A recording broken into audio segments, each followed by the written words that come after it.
पिछले कुछ दिनों की ही बात है। क्या होता है, जिस प्रकार से हजारों लोगों ने नाम मिला, परमात्मा की कृपा हुई, लेकिन अब मैं थोड़ा विचार कर रहा हूँ कि जिनको मिले पहले वो पात्र बन जाएं, कि प्रयास तो करें कम से कम बैठने का।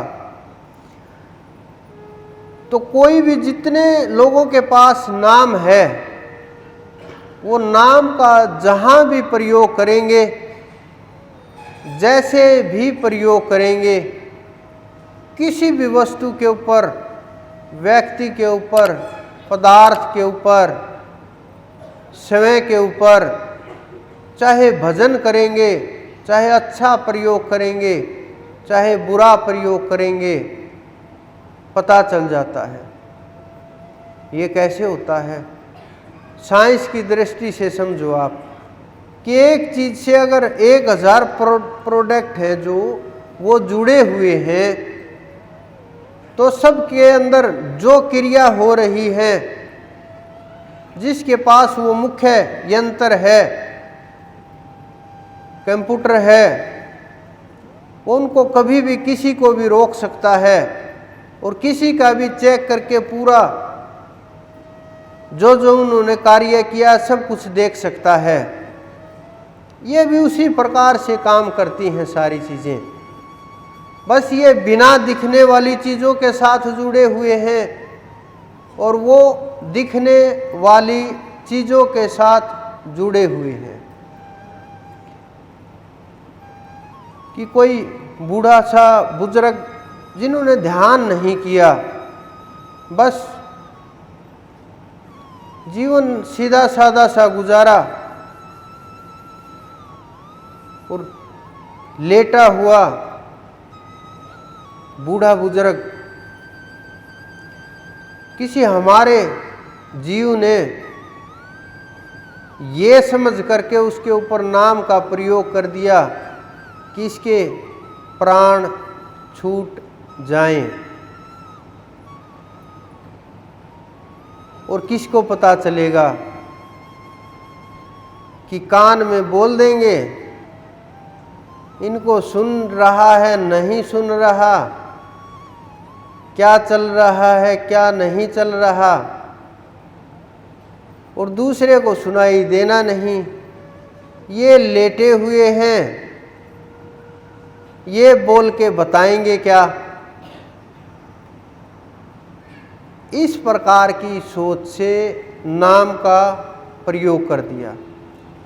तो नाम का जब प्रयोग होता है तो वो तुरंत अपना काम शुरू कर देता है, किसी भी प्रकार से, क्योंकि नाम के अंदर वो शक्ति होती है, वो ताकत होती है जो जीव का कल्याण भी कर सकती है। और ये दुनिया जो चल रही है, इसमें परिवर्तन करने तक की ताकत उसमें होती है, प्रकृति में बदलाव करने का भी ताकत उसमें होती है। लेकिन नाम जपने वाले के अंदर इतना अक्षमता चाहिए कि वो होने वाली चीज़ों को झेल सके, क्योंकि साधक जब तक सिद्ध नहीं हो जाता, मैं तो ये कहूँगा पूर्ण नहीं हो जाता, तब तक साधना का जिक्र भी नहीं होना चाहिए। अपने मुख से साधना का वर्णन नहीं करना चाहिए। जब आप समर्थ हो जाओगे, जब परमात्मा आपके ऊपर कृपा कर देंगे, जब उनकी दया हो जाएगी, तो आपके को बोलने की आवश्यकता नहीं रहेगी। वो समय बोलेंगे, वो खुद बोलेंगे, खुद आपका सारा काम करेंगे। अपने आप जब आवश्यकता होगी वो सबको अपने आप बता देंगे कि आपके पास कुछ है, आपने साधना की है, क्योंकि साधना अगर गुप्त नहीं रहे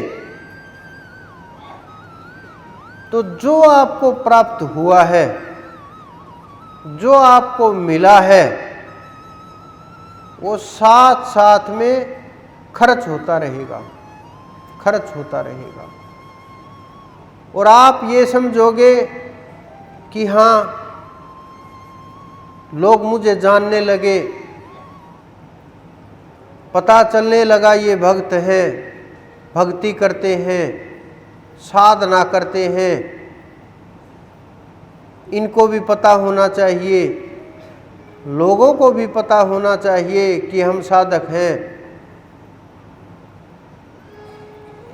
जब तक परमात्मा की प्राप्ति ना हो जाए, अपने मुख से भक्ति,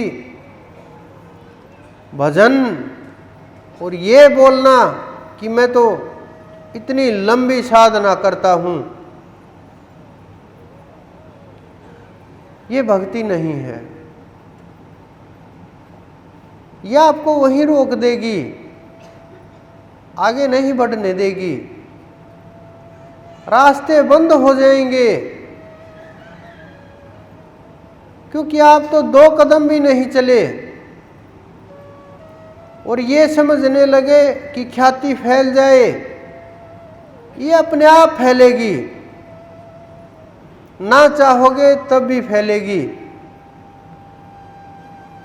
रोकोगे तब भी फैलेगी, क्योंकि एक समय के ऊपर परमात्मा सारे कार्य अपने हाथ में ले लेते हैं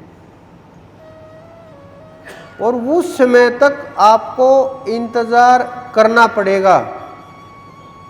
ये सोच करके नहीं कि हम इंतजार कर रहे हैं उस समय तक ऐसा हो जाए, फिर कुछ भी नहीं होगा। क्योंकि जब आप साधन ही नहीं कर पाओगे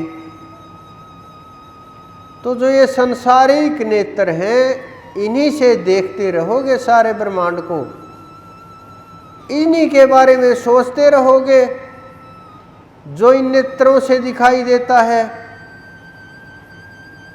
क्योंकि इन चरम चक्षुओं से वो चीजें नहीं अनुभव की जा सकती, नहीं दिखाई देंगी, नहीं अनुभव होगा। ये भौतिक नेत्र हैं,